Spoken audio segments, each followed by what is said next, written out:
C'est un ouvrage technique destiné à l'aiguillage des trains entre la ligne 15 Sud et la future ligne 15 Est.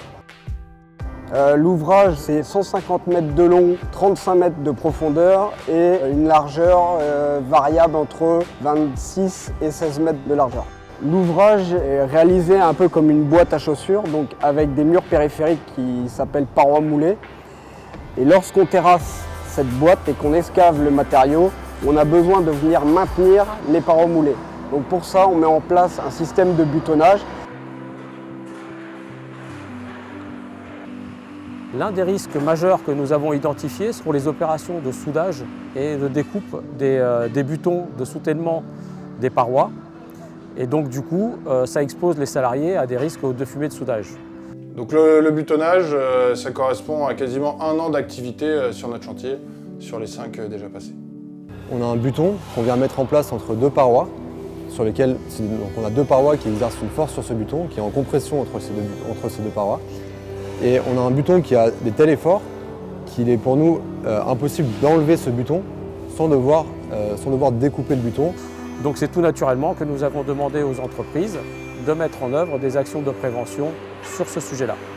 Alors la technique du débutonnage avec la boîte à sable, ça a été développé par nos équipes travaux en limitant des risques pour les salariés qui vont dans le sens de la demande de la CRAMI. Du coup, la technique qui est mise en place ici permet effectivement de ne pas utiliser le chalumeau, d'éviter l'exposition à l'inhalation des fumées. C'est plus facile de démonter une boîte à sable que de couper au chalumeau, quoi. Donc le chalumeau, ça peut rester à un moment pour découper un buton, que là, la boîte à sable, elle le fait tout seul, quoi. On démonte la boîte à sable et ça part tout seul, quoi.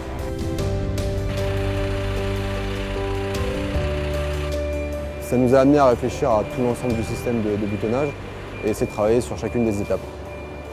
C'est par exemple la mise en place de garde-corps à la pose des liernes pour que les opérateurs puissent travailler, pour qu'on ait un chemin tout autour du système de butonnage et circuler en sécurité.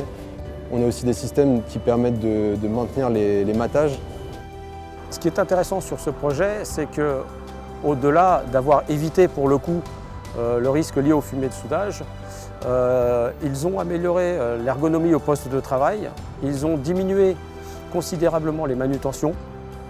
Ils ont aussi travaillé sur les chutes de hauteur, malgré le fait que ce soit encore un poste sur lequel il faut continuer à travailler. Et puis ils ont aussi limité énormément l'impact sur l'environnement, notamment parce qu'on peut réutiliser tous les butons qui vont ressortir d'ici, seront réutilisables dans le futur.